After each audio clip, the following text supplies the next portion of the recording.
예, 여야 대표 정치구단들이 함께하는 월간 한판 쓴소리 시간입니다. 오늘도 함께 하셨어요. 먼저 국민의힘 이재호 상임고문님 어서 오십시오.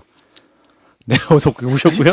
어서 오십시오. 대답을 안 하시면 자, 민주당. 네, 우리 이재호 고문님니까 할 수 있습니다. 자, 그리고 자, 민주당 이상민 의원님도 어서 오세요. 네, 안녕하세요. 예, 진 작가님, 김 소장, 김선아. 안녕하세요. 반갑습니다. 안녕하세요. 예, 반갑습니다. 저희가 아까 잠깐 얘기했는데 우리 이재호 고문님은 마이크를 가운데로 이렇게 정면으로 해주시면 아, 예. 네, 제 고문님의 목소리가 더 잘 들릴 것 같고 딱 1년 됩니다 이제 저희 방송에. 그래서 지난 1년을 돌아보면 방송 때문에 문자 폭탄 제일 많이 받으신 분이 우리 이상민 의원님이시죠? 그 덕분에 크기도 했어요. 아, 그랬습니까? 아, 그랬습니까? 예. 한판 승부 계속 함께 해주시고. 저 의원님이 이제 오른손에 시계를 차시는데 이 스마트워치에 문자가 오는 게 제 눈에도 보이거든요. 아. 이렇게 방송을 이렇게 보고 있으면 네. 여기서 계속 뭐가 떠요. 방송 중에. 그래서 방송을 하는 도중에도 계속 문자를 받으시더라고요. 예, 그만큼 영향력이 있으시다 말씀입니다. 자, 일단은 가장 핫한 이슈부터 볼게요. 이준석 국민의힘 대표 조금 전 7시부터 시작됐겠네요. 국민의힘 윤리위가 시작된 것 같은데 오늘 어떤 결정이 나올까요? 먼저 이재호 상임 고문님께서 전망하신다면. 글쎄요, 뭐 윤리가 하는 일이라 당내 분위기하고는 뭐 관계 없는 것 같고 아하.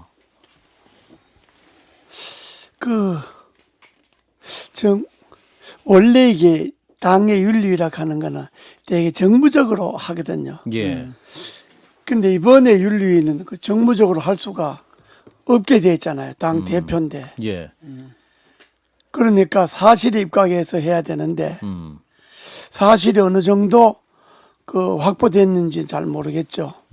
만약에 사실이라는 게 뭐 성상납 했나 안 했나 뭐 은폐하려고 뭐 했냐 안 했냐 뭐 이런 것 아니겠습니까? 예. 근데 두 개 다 본인이 부인하니까 네, 윤리위가 뭐 새로운 증거를 갖고 있다면 또 수사하고는 좀 다르니까 그야 글자로 윤리니까 예.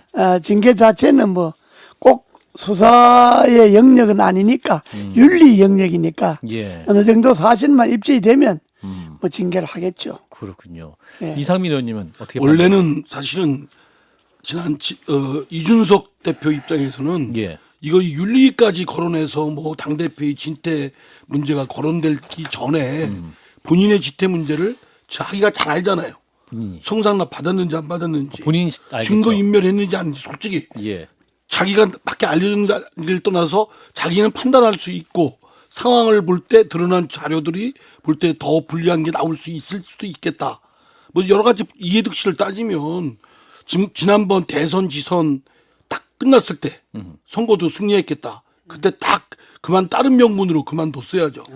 세술은 세부대 이렇게 정치적으로 해결하고 이렇게 했어야 되는데 멋있게 떠났어야 됐다. 질질 끌고 뭐 하면서 무고함을 밝혔는데 제가 볼 때는 가장 유의미한 자료가 뭐냐면 7억인가 투자 유치 각서를 각서. 했지 않습니까? 예. 아니 7억의 유치를 어디다 하겠다고 하면 굉장히 이건 훌륭한 얘기고 미담이잖아요. 표창장을 줘야 될 일인데 그걸 왜 각서를 씁니까? 반드시 투자하겠다. 이상하잖아요. 저는 이례적이고 매우 이례적이고 이상하고 한 건 분명히 뭔가 캥기는 게 있는 겁니다. 그게 일반적인 경험치예요. 그러면은 의심받을 정황이 여기저기 있겠죠. 각서까지 쓴 게 나왔고 그랬으면 제가 볼 때는 형사처벌 문제는 수사받고 형사재판을 받아야 될 물론 여러 과정이 있지만 예. 징계 과정은 딱 단번에 봐서 전후사정 딱 봐가지고 그런 징후가 있는지 없는지를 농후하냐 안 하냐 가지고 판단하는 거거든요. 예.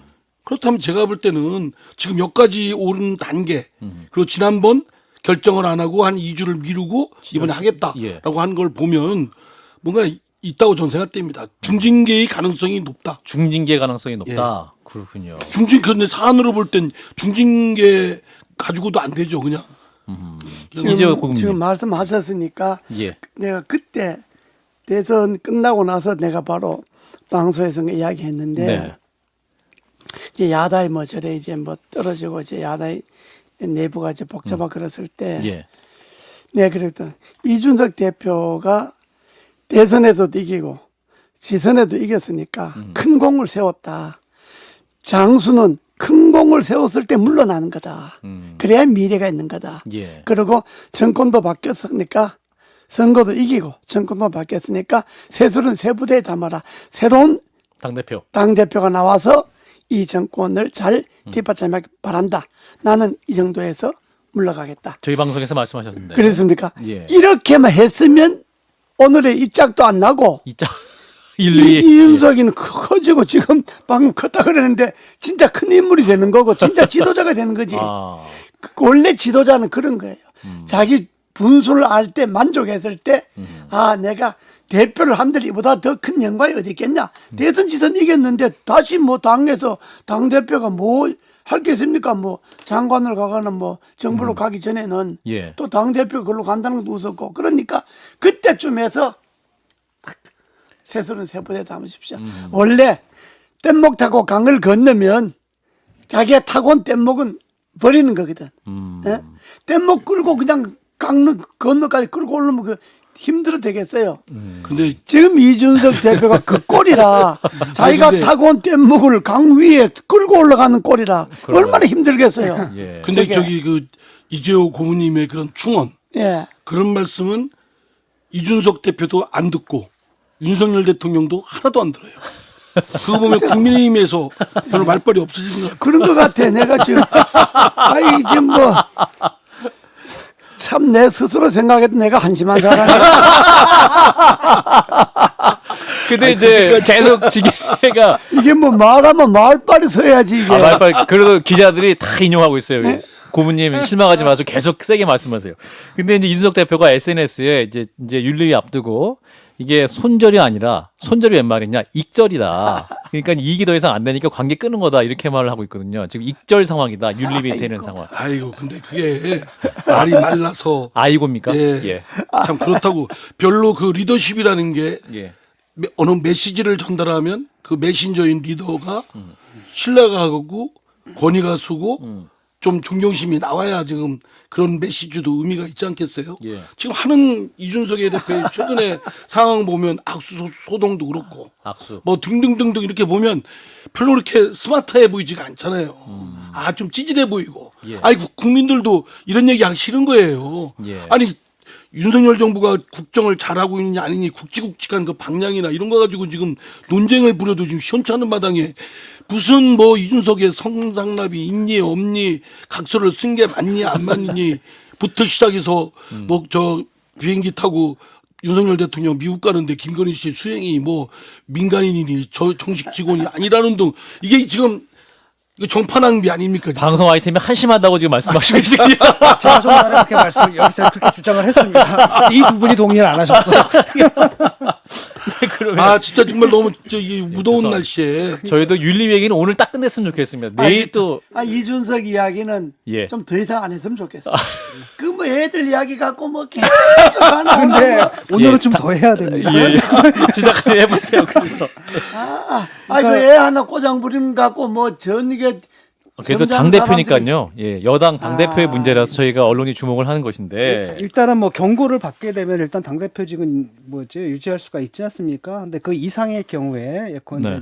다운권 정지, 정지라든지 뭐 뭐 이런 제명. 게 되면은 사실은 그 리더십을 그 발휘하기 당대표를 계속 하기는 어려울 거라는 상황이 되는데 아니 경고만 돼도 본인은 이거 도저히 받아들일 수 없다라고 지금 확전을 할 태세거든요. 시나리오까지 만들어 놨더라고요. 이렇게 그게 아니고 예. 경고만 받아도 예. 대표하기 어려운 거예요. 그렇습니다. 아 경고만 받아도 집권당의 대표가 아하. 성추문으로 경고받았다. 그래도 내가 계속 여당 대표 하겠다. 이게 CR이 먹히겠어요. 그러니까 이 어?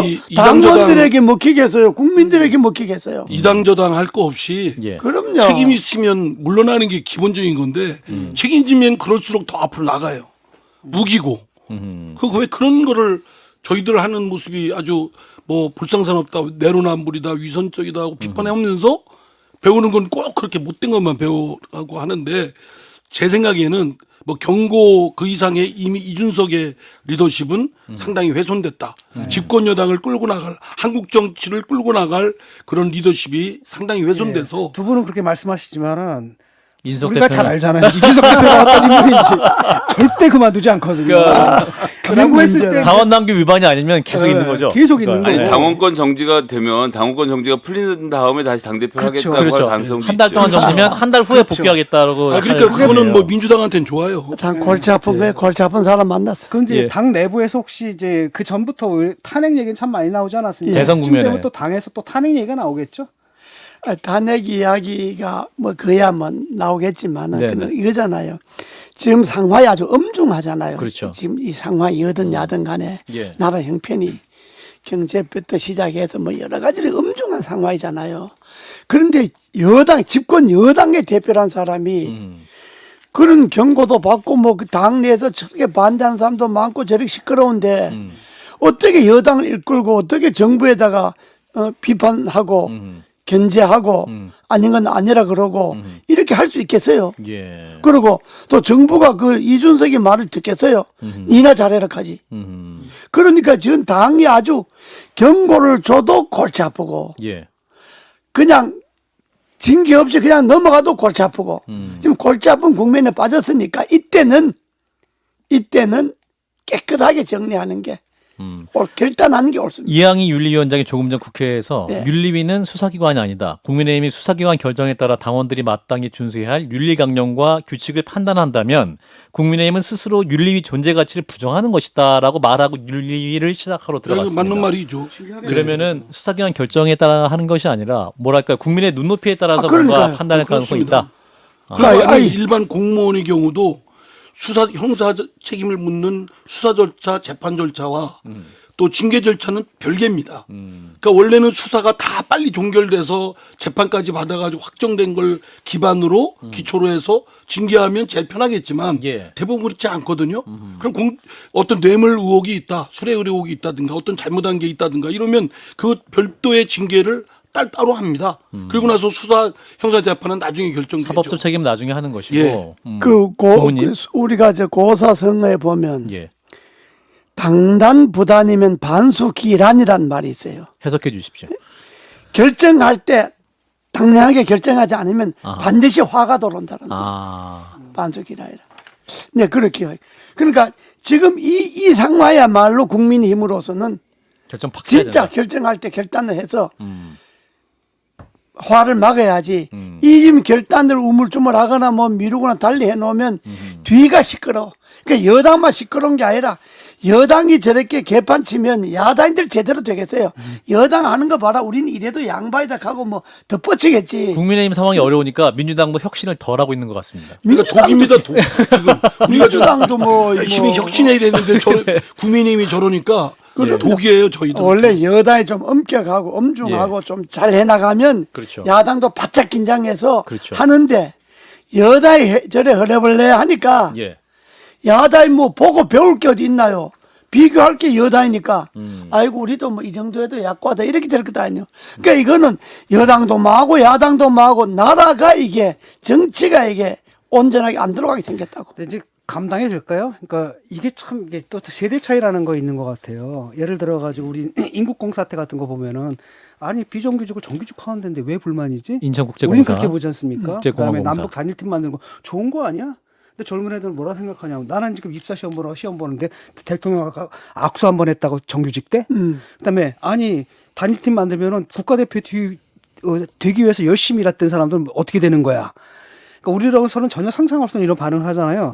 이준석 대표도 좀 그런 것 같거든요. 지금 두 분께서 말씀하시는 것은 당을 위해서 뭐 나라를 위해서는 이래야 된다라는데 이분의 코드는 그게 아니라 자기거든요. 그러니까 자기고 결코 포기할 것 같지 않고라고 하면은 근데 예, 근데 골치 아플 것 같아요. 감당이 되겠습니까? 당이나 뭐 나라를 위해서 헌신하고 희생하라는 뜻이 아니라 예. 본인을 위해서 본인을 스스로 훼손하고 갉아먹는 거고 결국 궁극적으로는 자기가 속한 당까지도 무너지게 한다는 거죠. 예. 근데 이준석 대표는 지금 이제 윤핵관들을 저격하면서 아니 그러니까 그게 말이 안 되는 게 대통령의 마음은 다를 거다 이렇게 그러니까 말하고 그게 있어요. 가장 비겁하게는 뭐였어요. 지난번 서울공항에 가서는 예. 대통령한테 90도로 인사를 하더라고요. 나토에 돌아왔을 때. 예, 환송을 예. 할 때. 예. 귀국할 때. 예, 네. 입국하시, 예. 귀국하고 예. 할 때, 아니 그러면서 윤핵관 또 측근들은 또 막 공격을 하고 그래 구분을 마치 하려고 하는 듯하는데 그게 비겁하죠. 윤핵관이 뭐 뜻이 윤석열 대통령 뜻하고 다르겠습니까? 그럼 윤석열 대통령 한번 붙어야죠. 그건 겁나는 거야 그거는. 거기까지는. 예요. 예. 이게 이재호 이준석이 철이 없어 그런데 예. 윤 대통령하고 막 관계가 막 튀면 예. 당내 뭐 윤핵관이라 한 사람 뭐 별거 아니다 이렇게 생각하는지 모르지만은 예. 대통령의 마음은 그러지 않아요. 아, 대통령이 이준석을 더 믿겠어요. 윤핵관을 더 믿겠어요. 그러니까 전혀 헛다리 짚는다고 지금. 그러면서 이준석이가. 비겁하게 보이는 거죠. 그러니까 대통령 관계를 안 해. 그냥 뭐 이래저래 너끼리 알아서 해라 이렇게 되지만은 예.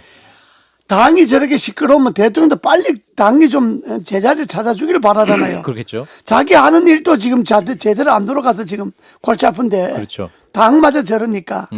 그런데 이준석이는 뭐 대통령하고 윤핵관 사이에 뭐 이렇게 뭐 어떻게 예, 해보려고 분리. 안 되는 거예요. 아하. 아 그리고 좀 젊은 폐이면 예. 그래도 저 일관된 자세를 보여야죠. 대통령이든 또 대통령 참모들이든. 예. 근데 대통령한테는 90도로 하고 대통령은 안 그러시는데 착한 분인데 훌륭한 분인데 그 밑에 참모들이 나쁘다니까 윤핵관들이 나쁘다. 거기하고 쌈 붙으려고 하고 그러니까 너무 찌질해 보이는 거예요. 젊은 사람이. 내가 예를 하나 들려줄게요. 예.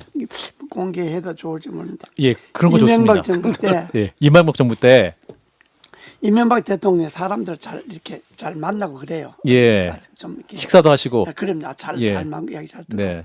그러니까 이제 아주 자기인데 친절하게 잘해주니까 어떤 의원이 이명박 대통령 가서 이제 원하는 거 얻었다. 소위 이제 뭐 그 당내 그 분란 뭐 당내 이야기 뭐 자기 마음에 안 드는 사람 이야기를 이제 그냥 대통령에게 한 거라 뭐 이재호 욕다고 막 그랬겠지 뭐, 예, 예. 뭐 이재호가 뭐 지가 설치나고 뭐 온갖 소리 다 했겠지. 예. 왜냐 그러면 대통령이 자기한테 잘해주고 그러니까 자기도 예. 대통령이 뭐 자기 친하니까 무슨 말을 해도 괜찮지 이렇게 생각하고 예. 그래 딱 한 거라. 그게 다 듣고 난 다음에 그러면 지금 한 이야기를 그 사람들이 다 해줘도 되겠지 이렇게 이야기하는 거야. 아, 그러니까 욕을 한 그 사람에게 이야기한 걸 본인들에게 다 이야기해 줘야 되겠네. 이명박 대통령이 그렇게 답을 했다는 그러니까 거죠. 그렇게 심각하게 이야기한 거는 그건 본인들도 알아야 될 것 아니냐 이거지. 예, 그럼 예. 내가 본인들에게 다 해주겠다 이렇게 된 거라. 음. 그러니까 이 사람이 이게 내가 헛다리 짚었구나. 그게 아니구나. 대통령을 바로 연결할 게 아니라 주위랑 잘 지내야 된다라는 거군요. 그러니까. 그랬는데 그 며칠 후인가 예. 그 대통령하고 만날 일이 있었어. 아, 고모님이 이재호 고모님이. 그 자주 보니까. 그래 내가 둘이서 식사를 이렇게 하는데 그랬더니 그 아무개인데 그거 좀 잘하지 그래. 그 진중권 의원한테 잘하지 그래. 그래 난 잘하는데 그러니까 예. 그래 뭐 좀 잘해줘. 다 들어간다 결국에. 그렇게 예. 끝난 거예요. 알겠습니다. 쓰리 쿠션으로 하자. 예, 알겠습니다. 예, 아무튼 윤리위 상황 지금 시작이 됐는데 현재까지 두 분 진단은 징계는 나올 것이고 우리 이상민 의원님은 중징계 나올 것이다 예상을 하시는군요. 알겠습니다. 자, 또 다른 얘기 해보겠습니다. 대통령 친인척 문제 채용해서 또 이를테면 또 이제 민주당은 비선 보좌하고 있다. 요 논란이 있습니다. 이제 오늘 나온 게 대통령의 외가 6촌이 그 대통령실에 근무하고 있다라는 보도가 나오고 있고 또 이제 나토 정상회의 때 그 인사비서관의 부인이 또 수행해서 논란입니다. 이 부분 문제 맞습니까? 제 야당이니까 제가 먼저 말씀드릴까요? 예. 괜찮겠습니까? 예. 항상 이상민- 먼저 말씀하세요. 여단 좀 들어야 되니까. 아니 뭐 한 번이면 그럴 수도 있고 뭐 그런 거 가지고 뒤집잡냐 이렇게 생각할 수가 있어요. 한 뭐 명이면 외가 육촌이면 멀고 사실은 뭐 일반적으로 볼 때는 사실 이웃사촌이 가깝지 뭐 외가 친인척 그 정도면 멀거든요. 6촌이면 중요한 건 얼마나 특수한 게냐 친인척이기보다는 근데 지금 한두 번이 아니잖아요. 김건희 씨 그 지난번 봉화마을 봉화마을 내려갔을 갔을 때. 때도 그런 일이 불거져가지고 논란이 많아서 그러면 딱 정신 차리고 그러면 안 되겠네. 우리가 부속실 뭐 이 부속실은 공약으로 안 한다고 했으니까 그러면 팀이라도 마련해서 공적 작용 시스템으로 뒷받침해야 되겠다. 예. 이런 걸 빨리빨리 했어야 되잖아요. 예. 그냥 줄이어 계속 그러기다 줄이어 벌어진 일이고 예. 이번에 나토 그 대통령 가는 거기에 말하자면 가장 대통령의 신변과 일상 일정에 민감한 정보를 다루는 그 자리에 예. 민간인이 그냥 직책도 없이 가서 자리에 앉았단 말이에요. 인사 비서관의 근데 기껏 하는 부인이죠. 것이 예. 대통령실에서 무보수다. 누가 돈 주지 말라고 그랬어요. 그러니까 무슨 꼭 무보수라는 얘기를 하는데 지난번 박근혜 정부 때도 최순실 뭐 무보수라는 얘기 했지 않습니까? 예. 무보수가 왜 뭐 누가 돈 주지 말라는 얘기 아니야. 돈 제대로 줘야죠. 그리고 대통령 부부의 의중을 잘하는 사람이다. 그러면 가족을 해야지.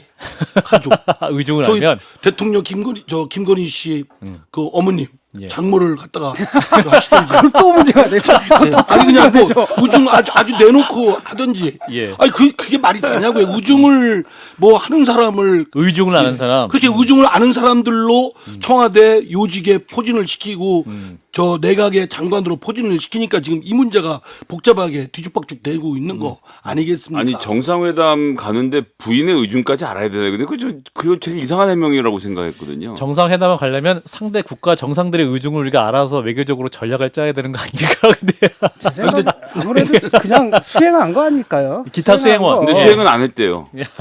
수행은 아예 안 했다는 게 해명입니다. 모르겠어요. 자, 제가. 이재호 고문님께서 이제 정리하십니다. 예, 들어볼까요? 내가 이 대목에 말하면 또 아, 괜찮습니다. 이왕 배는 못 먹어. 아, 버리지 않으셨어요. 시계가 문자 들어오는 시계는 아닙니다. 이거. 나 껐어. 하도 많이 들어왔어. 아, 그렇습니까? 이런 거요. 음. 이건 청와대의 해명이 청와대가 아니지. 대통령실. 대통령실에. 용산의 해명이 잘못된 거예요. 아. 첫째, 비선이다 아니다. 아 그게 비선이요. 비서이라는 게 공직적 직함이 없는데도 대통령 주변에서 얼쩡거리고 대통령 부인 주변에서 얼쩡거리고 역할하고 신뢰받고 아무 직함도 없고 그렇다고 뭐 돈 받는 것도 아니고 그게 비선이요. 아, 비선의 정의를 내려주셨습니다. 비서이라는 게 뭐 행정과이다, 비서과이다, 뭐 수석이다, 뭐 자리가 있으면 그건 비선이 아니지. 공식적인 라인이지. 예. 그게 비선이요. 두 번째, 예. 비선이 왜 그 자꾸 말썽이 나오냐. 비선은 권력을 사유하잖아요. 예? 공적 권력을 아무 직함도 없고 아무 권한과 자격도 없는데 단순히 친하다는 이유로 친척이라는 이유로 내하고 가깝다는 이유로 그 사람에게 역할을 주고 역할을 맡기고 신뢰를 하고 하는 게 이거는 권력을 사유하는 거예요. 근데 대통령실 해명은 6초는 이해충돌 아니, 방지법상 우선 채용 대상 그렇죠. 제한이 아니다. 6천 내놓고 6천 나토에 내놓고 출석한 내 신모 씨 비선. 말씀하시는 거죠? 어? 나토의 예. 수행 나토에 조치한 부인, 신모 인사비서관의 씨. 부인. 예. 예. 그렇게 하면 안 되는 거예요. 그러니까 비선이 위험한 게 바로 권력을 사유하는 데다가 예. 그게 좀 심해지면 그 주변에 모이는 거예요. 왜? 저 사람이 힘이 있으니까 저 사람이 대통령하고 제일 친한데 내가 대통령을 만나려면 힘드니까 저 사람 통해서 만난다. 저 사람이 대통령 부인하고 친한데 내가 대통령 부인 만나려면 힘드니까 저 사람 만나면 되겠다. 이렇게 해서 그쪽의 권력이 사적 권력이 공적 영역을 침범하게 되는 거예요. 최순실이가 문제된 게 그거잖아. 지 혼자 떠들었으면 뭐 잡아가고 날칠게 해서 최순실이가 그냥 역할하고 행사를 하고 자기 뒤에 박 대통령을 업고 그냥 온갖 권력 행사를 했기 때문에 문제가 된 것도 아니에요. 예. 바로 비서라는 게 그런 거예요. 그렇기 때문에 비서는 위험한 거고 청와대 저 용산의 해명이 뭐 돈도 안 주고 뭐 그냥 수행한다고 아니 수행하면 데려갈 수도 있지. 데려가려면 예를 들어서 이번에 그 신모 씨를 데려가려면 대통령 부인 네. 에? 계약직 공무원이든 비정규직 공무원이든 채용을 해야지. 비정규직 공무원으로 채용을 해갖고 예. 그 사람에게 역할과 임무를 주고 그리고 수행을 하면 또 비정규직이니까 월급도 줘야지. 예. 그렇게 공적으로 해버리면 비선이란 말이 안 나오잖아. 비선이 아니도 공식 직함이 있고 월급도 주고 다 했는데 그걸 못하는 거는 그 남편이 비서관이라기 때문에 인사비서관. 못했던 거 아니죠. 이해충돌 문제 그러면 때문에. 안 해야지. 이해 충돌되면 그러면 안 해야지. 안 해야지. 아. 왜 청와대가 하는 저 용산이라고 하는 대통령실이라고 하는 그 정도 힘과 주변에 사람들이 있잖아요. 예, 그 정도. 그러니까 그 정도 말씀 들어보면 동원력이 있잖아요. 말씀 들어보면 몰라서 그렇게 대충 얼렁뚱땅한 게 아니고 안 되는 줄 알면서 그러니까 그냥 무보수다 뭐 이런 걸로 핑계대서 하는데 세 번째 지적은 그럼 비선이 왜 위험하냐? 예. 비선을 둔다는 거는 권력의 오만이에요. 5만. 권력의 오만이 발로요. 권력이 오만하면 별로 눈에 보이는 게 없고 자기 하는 대로 다 되는 것 같고 아이고 뭐 내 아는데 뭐 내 친한데 내 저 사람 좀 데려간데 뭐 문제 있겠냐 이렇게 생각을 하는 거예요. 이게 공적 영역과 사적 영역을 구별 못하는 것이 권력의 오만의 시초요. 그래서 결국은 두 번째 또 있습니다. 아까 세 번째 하신 거. 왜 육촌 뭐 있잖아. 내가 이왕 배는 몸인데 뭐 말 예, 내는데. 육촌 얘기하고 이제 아. 이 의원님 갈게요. 네. 사실 왜 육촌은 남남이요. 남남. 예, 아까 예. 진 작가님도 육촌은 남남이라고 정의를 해 그랬어요. 주셨습니다. 예. 왜 육촌은 남남이요. 나도 촌에 살면서 뭐 외가 친애가 뭐 외가 뭐 우린 또 촌에 또 원체 봉건적인 집안이라 뭐 예. 맨날 그런 것만 배우면 살잖아요. 예. 저 영양 1월 가면 외가 집성촌. 있고 어디 가면 예. 친애가 있고 뭐 다 있는데 우리가 자라면서 보니까 예. 외갓집 꽤 신분 있고 잘 살고 했는데 예. 외 육촌은 딱 남남이라. 외가 육촌. 외 육촌은 한 번도 뭐 내가 고등학교 다닐 때 뭐 한번 외갓집 가서 만났거나 예. 그 우리 외갓 집안이 시인 조지훈 씨 집안이요. 한양조 씨들. 예. 이런. 설명하기 위해서 본인 집안까지 그래, 공개해 외갓 주셨습니다. 집안. 우리 외갓 집안 한양조 씨들. 알겠습니다. 한양조 씨들 외갓 집안. 그런데 외육촌이라는 게 예. 그 사실 남남이요. 예, 윤석열 대통령이 지금 문제가 된 그게 외육촌한 게. 예. 자, 그럼 그까지는 좋아. 남남인데. 남남인데 그렇다 하더라도 공적인 직함을 예. 그 사람에게 주면 예. 다른 사람들이 저 사람이 윤 대통령하고 외육촌 가야 돼 이렇게 알잖아요. 알죠. 알면 그 사람에게 자기는 부인을 해도 힘이 실리는 거예요. 저는 잘 못 만나요, 대통령님 아, 이렇게 얘기를 그러니까 해도 물론 그래도 그 사람에게 힘이 실리고 아하. 주변 사람들이 그 사람이 힘 있는 사람으로 보는 거예요. 아하. 그러면 일이 공정해지지 못할 경우가 많아요. 알겠습니다. 그렇기 때문에 대통령실에는 적어도 친척은 뭐 딴 데 취직하는 거 누가 모르겠다. 법적으로 하자가 없어요. 뭐 예. 육촌 뭐 공식적으로 취행하는데 뭐 아무 문제가 없어요. 예. 문제가 없는데 예. 그러나 대통령실의 권력의 속성상 안 된다. 그렇게 하면 그것도 공권력이 이상민 사유화되기가 의원님이 기다리고 쉽다. 계십니다. 아, 예, 자. 그래서 그거는 법적으로 문제가 없지만은 바람직한 건 아니다. 알겠습니다. 근데 외국촌이 이러니까. 멀다고 하셨는데 조지훈 시인도 이제 국어를 잘하셨잖아요. 예. 우리 이재호 의원님도 원래 국어 선생님이셨죠. 교사 야, 출신이셔서 이게 집안에 피가 흐르시는군요. 국어 선생님의 피가. 우리 외갓 집안에 예, 알겠습니다. 자, 이상민 의원님 말씀하세요. 굉장히 오래 참으셨습니다. 그 지금 말씀하시는 거 예. 비선이 어떤 권력을 사유화해서 여러 가지 폐해가 생긴다. 이거는 경험에서 나오신 거죠? 자기 경험. 아니, 이명박 정부 시절에 하십시오. 뭐 나도 비서는 아니니까. 비선 아니어도 나는 뭐 실세였으니까. 개파를 만들어서 내 하여튼 경험상. 경험상. 내 경험은 했는데 경험했는데 안 좋은 거죠, 안 좋은 거. 안 좋은 거지. 근데 내가 비서는 아니지. 나는 뭐 실세 눈에 거슬린 비선이 있었던 아, 거죠. 나는 비선을 뭐 거느리셨죠. 국회의원에다가 장관에다 뭐 남들이 다 이명박 정부 2인자로 그랬으니까 나는 비서는 아닌데 예. 내가 볼 때도 예. 비선 역할을 하려고 하는 사람이 있었는데 우리가 많이 잘라냈지. 이명박 전 대통령도 형님이 또 큰 역할을 하셨던 거잖아요. 그러니까 형님이시니까. 그래도 뭐 형님은 뭐 형님으로 끝난 거지 뭐 그렇게. 그런가요? 권력이 예, 갑자기 깊이 깊이 질문 그때는 뭐 답을 이상득 약해지셨어요. 저 부장님보다는 이재호 고문께서 더 힘이 실세였고 뒤에서 마쿠 영향력을 많이 행사하셨잖아요. 뭐 좀 그래. 그거에 대한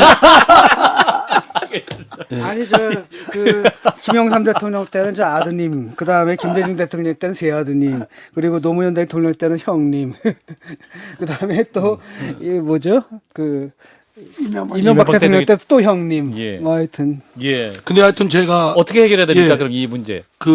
아니 그러니까 공적인 시스템, 공적인 게 근데 작동인데도 제2부속실을 만들 생각이 오늘 없다고 저는- 또 대통령실이 말했지 않습니까? 그러니까 그게 아마 이제 그 윤석열 대통령이 예. 대선 과정에 예. 해지시킨다 공약을 공약해서. 했는데 예. 그걸 번복하고 사실은 뭐 한다 그러면은 면이 안 쓰니까 그렇다면 좋습니다. 그러면 그냥 부속실 만들지 말고 비서실 내에 예. 그 팀을 팀을 내주는 만들죠. 공적 기구를 담당 팀을 하면 담당 팀을 되지요. 만드는 아니, 거잖아요. 힘을 대면 잠깐만 이제 그게 이미 있대요. 보도에 따르면 부속실 밑에 관저팀이 있고 관저팀의 팀장이 육촌 이 양반이 관저팀장을 맡았고 거기 팀원이 지난번 봉하마을 갔다가 포착됐던 코바나 콘텐츠 직원들 중에 대통령 행정관으로 들어온 사람들 행정요원이겠죠. 이렇게 해서 이미 4명인가 5명이 관저팀이란 이름으로 움직이는데 이게 제가 보기엔 누가 봐도 부속실이거든요. 그게 제2부속실. 제2부속실. 그럼 그렇게 이름을 지으면 되는데 부득불 그걸 부인하고 있는 겁니다 지금. 그러니까 제2부속실이란 기구를 독립적으로 안 만들어도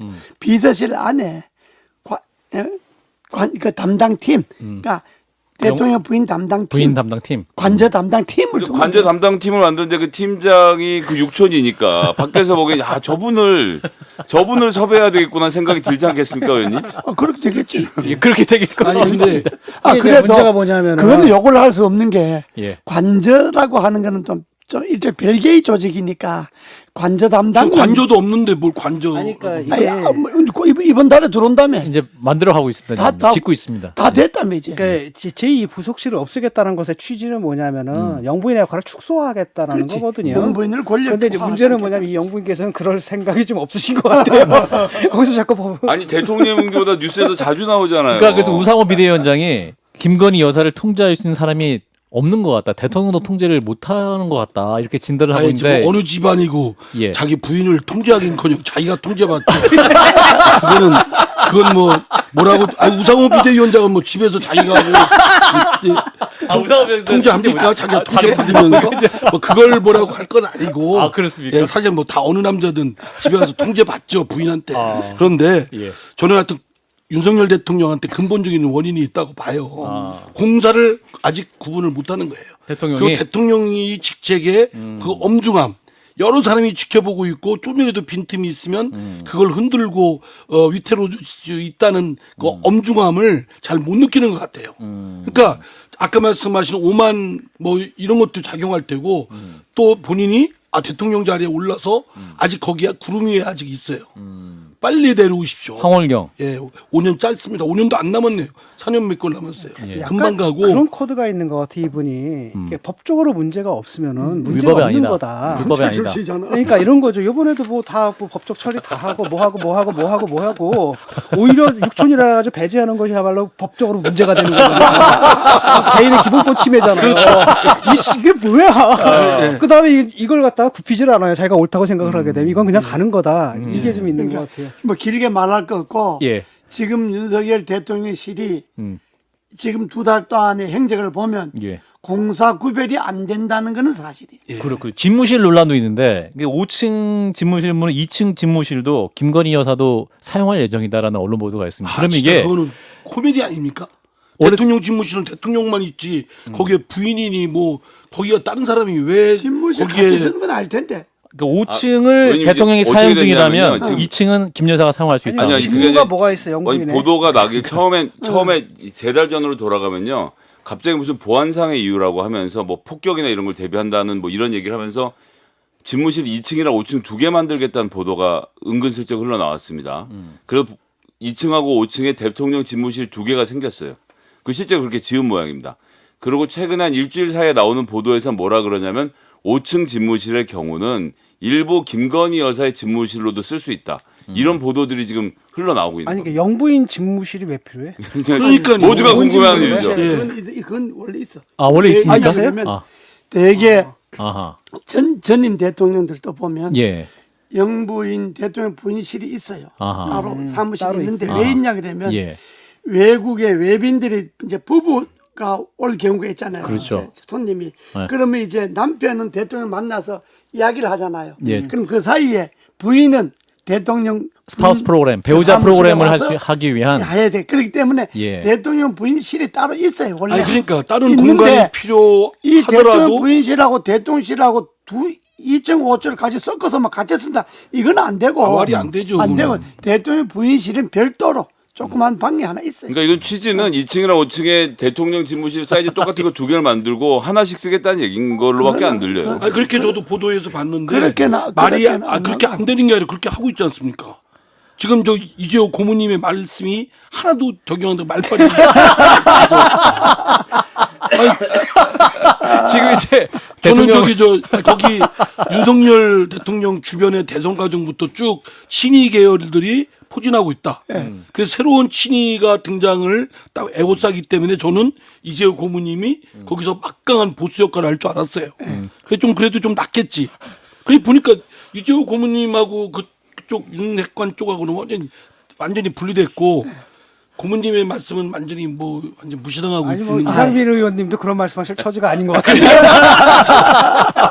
지금 아니, 저는 대통령 원래 비주류 중에서도 비주류니까. 대통령 지지율이 지금 이제 데드 크로스, 부정 평가가 그 긍정 평가를 앞서고 있는 이런 상황 나오고 있지 않습니까? 이런 상황 어떻게 바라보고 계세요? 지금 다 여론조사에 나오지 않습니까? 예. 여론조사에 왜 국정이 이렇게 부정적으로 평가하느냐? 인사 실패, 인사 실패. 그다음에 소통 부족, 또 독단적인 거. 그러니까 우리 보통 사람들이 다 생각은 얘기하는 이 방송 한판 승부에서 얘기했던 것들이에요. 그것만 하나씩만 고쳐 나가도 예. 그 정도로 지경에 이르지 않는데 예. 안 고치고 온고집 부리잖아요. 뭐라고 하냐면 온고집. 지지율에 연연하지 않는다. 연연하지 않는다. 대부분 공부 못한 애들이 나 성적에 연연해. 나 혐에 연연하지 않아. 그럼 뭐에 연연한다는 겁니까 그러면? 아니 연연하지 않는 건 좋은데 다음에 잘 보면 되지 뭐. 다음에 잘 안 보인다. 그래서 예. 윤석열 대통령이 지지율에 연연해야 합니다. 지지율 연연하시라. 그게 불편하지만 아. 있는 현실이고 그거에 대해서 부정적 평가가 그러한 구체적인 이유로 평가가 늘고 있단 말이에요. 그럼 빨리 뜯어 고쳐야죠. 본인의 행태를 그게 정치인데. 네. 이재호님. 실제 대통령 내가 가까이 겪어보면 예. 겉으로는 수석들이나 주변에 있는 그 사람들에게는 참모들에게는 지지율 이런 거 신경 안 전혀 쓴다. 진짜 신경 안 쓰는 것 같지만은 그러나 사실 되게 신경 쓰는 거예요. 아. 속으로는. 혼자 이제 인터넷에 바라보실 때는 굉장히 신경 쓰겠죠. 그거는 기사를 읽으면서. 근데 예. 이제 아주 가까운 사람 만나거나 이러면 어. 그 지지율이 왜 자꾸 그렇게 돼? 그거 좀 어떻게 방법이 없어? 그 왜 자꾸 떨어지지? 예. 그런 이야기를 하실 때가 있거든. 예. 그럼 대통령도 사람인데 자기를 계속 잘한다 걔 힘이 나는 거지 계속 못한다 그러면 그 힘이 나겠어요? 이명박 전 대통령도 지지율 낮아질 때 걱정 많이 하셨군요. 걱정 안 하면 안 되지 해야지. 예. 짜증을 내셨겠죠. 짜증 내는 건 아닌데 걱정하는 게 정상이죠. 그래야 도스태핑, 일이 예. 돌아가잖아요. 그렇죠. 국정이.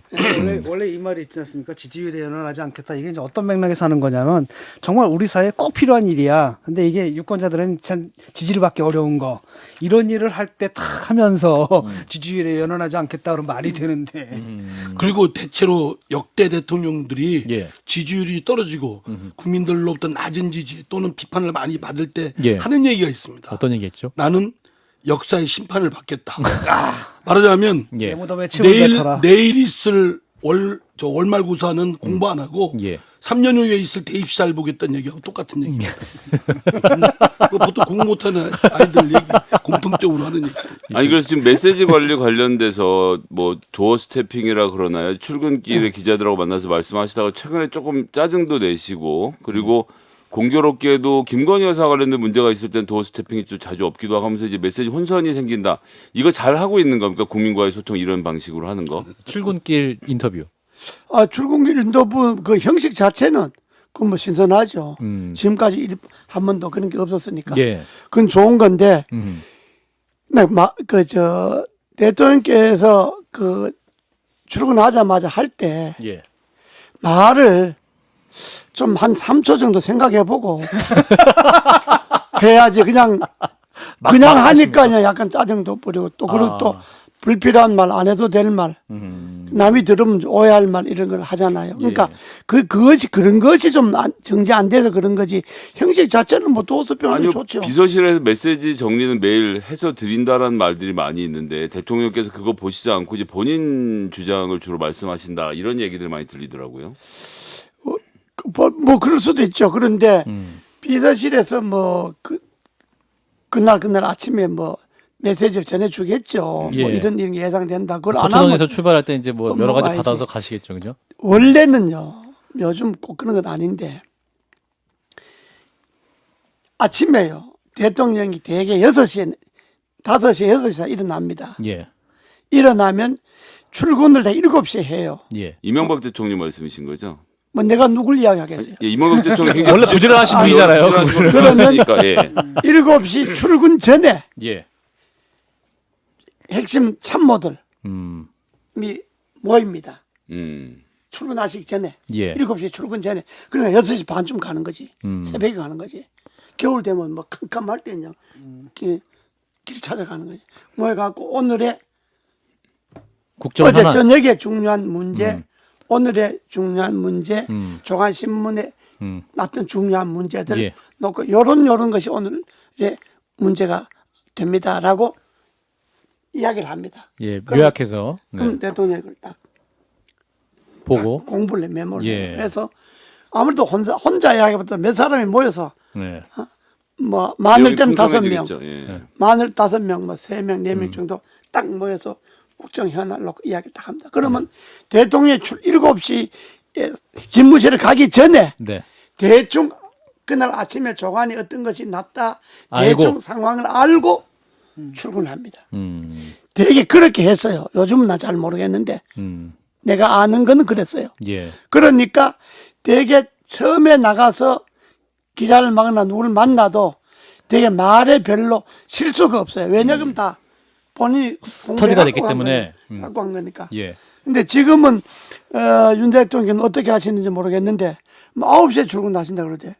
예, 뭐 제가 그 집 근처 사는데 한 8시 50분쯤 해도 그 오토바이가 있더라고요. 경찰들. 역대 대통령이 9시에 사무실에 집무실에 나오는 경우는 거의 없지. 예, 그렇군요. 대개 다 일반 공무원들 출근하기 1시간 전이나 2시간 전이나 먼저 나오지. 뭐 지금 멀리서 다니시니까 그러신데 이제 관사로 옮기면 좀 좀 다르겠지. 나아질 수 있다. 자, 민주당 얘기 좀 해보겠습니다. 시간이 거의 다 돼가지고요. 우리 이상민 의원님께서 SNS에 민주당에 대해서 괴물, 좀비들이 가득 찬 소굴이다라고 올리셨습니다. 괴물과 좀비들이 가득 찬 소굴. 예. 어떤 마음에서 올리셨던 건가요? 아니 정치는 기본적으로 나가고 들어가고 하는 진퇴의 문제인데 어쩌면 그 예술일 수도 있고요. 그 결과가 자기가 아무리 노력했어도 결과가 안 좋다 그러면 뒤로 물러서는 게 지금까지의 당연히 해야 될 덕목이었습니다. 책임질 사람 책임지고. 책임을 지는 사람이 없는 거예요. 지금 우리 언제부터 우리 더불어민주당에서는 그냥 우기고 버티고 그냥 그러고 있어요. 이재명 후보, 이재명 의원. 의원. 본인이 대선, 지선 책임이 있잖아요. 자기 장본인이고.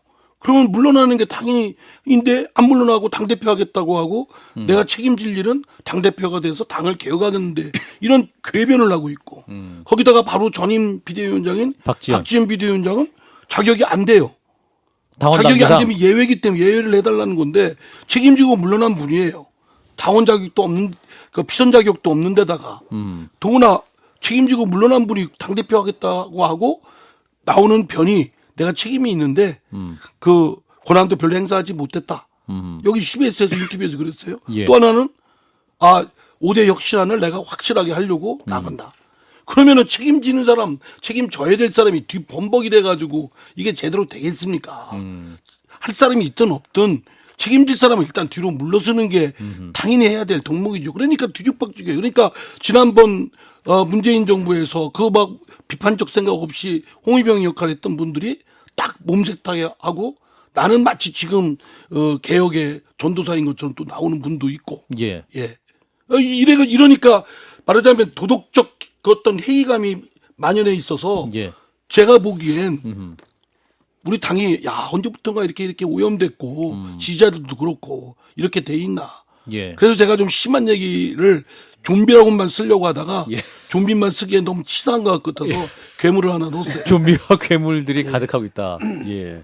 그럼 박지원 전 비대위원장을 출마하지 못하도록 한 당무의 판단은 맞다고 보시는 겁니까? 그러면? 아니 저는 예. 그 판단이 맞다 안 맞다가 아니라 박지현 비대위원장은 그 비대위원장은 책임 있는 분이다. 책임 있는 분이잖아요. 물론 저 이재명 의원이 책임이 있기 때문에 당대표 나가서 안 된다고 한다면 본인도 비대위원장이었는데 예. 그거에 대해서 자기가 나는 5대에서 혁신안을 하겠다 그러면 사실은 저는 그를 못 나가게 하는 과정이 매끄럽지가 않았고 예의도 아니라고 봐요. 어쨌든 연배가 얼마가 되든 간에 전 당대표였는데. 비대위원장이고 그러면 책임지고 물러났으면 안 된다는 걸 사실 우상호 비대위원장이 직접 만나서. 정중하게 만나서 설명을 하고 이런 사정 얘기하고 그랬어야 되지 않았을까. 그리고 모셔온 분 아닙니까? 그러면 잘 모셔야죠. 그렇죠. 사실은 어떻게 책임지고 물러났다 하더라도 첫째 며느리 잘 이게 먹이고 입히고 해야 둘째 며느리, 셋째 며느리 얻기 쉽지 않습니까? 예. 근데 와서 구박하고 그러면 밖에서 볼 때는 더불어민주당 뭐하냐 이런 게 있고 이 토사구팽. 잘못한 건 틀림없지만 예. 저는 그 박지원 전 비대위원장이 여러 가지 장래성도 있고 뜻도 좋은 분인데 왜 이번에도 막 그렇게 급하게. 할까 그런 점이 이 스텝이 꼬이게 하는 거예요. 계속. 예, 누가 뭐 우군 있다 적군 있다 이런 문제가 아니고 그렇군요. 굳이 대의 명분을 자기 스스로 이렇게 헝클어뜨릴까 그냥 옳게 가면 될 일을 이지호 고모님. 예. 이준석이 닮아 그런 거지. 박지원 전 비대위원장이 이준석 대표와 근데 유사합니까? 정치 행보가? 뭐 민주당 문제나 뭐 국민의 문제나 다 그런데 예. 특히 국민님이 좀 저러면 민주당이라도 좀 똑바로 좀 정신 차리고 나가면 국민들이 힘이라도 가질 텐데 그래서 양대 정당을 확 나도 한심하지만 부숴버려야 돼요. 그래 민주당도 진짜 한심한다요. 국민의힘은요. 그건 뭐 말할 것도 없고. 뭐 정의당도 길게 지금 말할 그렇게 필요가 하는 없어 그거는. 그러니까 국민들께서 사실은 국민들께서 강제적 선택을 하는 겁니다. 국민의힘이 싫으니까 민주당, 민주당이 싫으니까 국민의힘. 그리고 두 당이 아주 그 적대적 공생관계, 그 기득권 카르텔 동맹을 맺어서 그냥 꼼짝없이 그러니까 악순환하고 있는 거예요.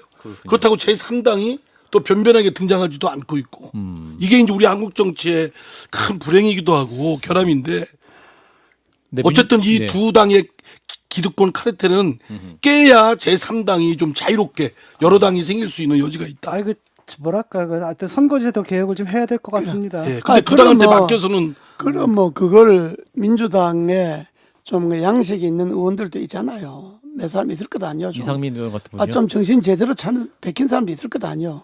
그럼 선거제도 개혁이나 정당제도 개혁이나 중대선거구제 다당제로 정당법을 바꾸거나 이런 좀 정치 개혁적인 일은 할 생각은 안 하고 그런 예 하실 만한 분이 할 말이지. 제가 지금 출사표 법안을 내셨어요? 이제 예. 다음 주면 법안을 발의하려고 그 와중에 법안 준비하고 계세요. 하는데 사실은 이제 정당법도 지금 뭐 중앙당에 서울 하나 두고 시도당에 5개 시도당 두고 1000명 뭐 당원 두고 이렇게 규제를 했거든요. 근데 정당은 사실은 기본권 아닙니까?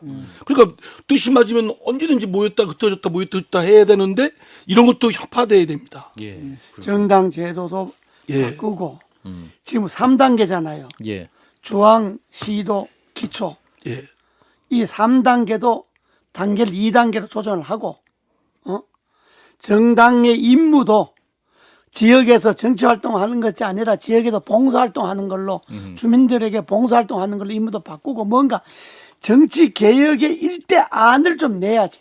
그래야지 그건 안 내고 집 밥그릇은 가만 챙겨놓고 남 밥그릇만 탐내고 남 밥그릇만 헐렁이 알겠습니다. 이게 집구석이 되겠냐고. 마무리 해야 될 시간이 그러니까 왔어요? 한심한 거요. 그러니까 알겠습니다. 내가 더 이상 뭐 한심한 당 보고 자꾸 말하기도 어렵다. 알겠습니다. 자, 우리 6680님 또 참새삼촌님 오늘 너무 재밌고 제일 좋다고 두 어르신들 귀한 말씀 감사하다는 말씀 주셨습니다. 함께 해주신 분 국민의힘 이재호 상임고문님, 더불어민주당 이상민 의원이었습니다. 두 분 고맙습니다. 예, 감사합니다. 나 좋아요? 구독! 알림 설정.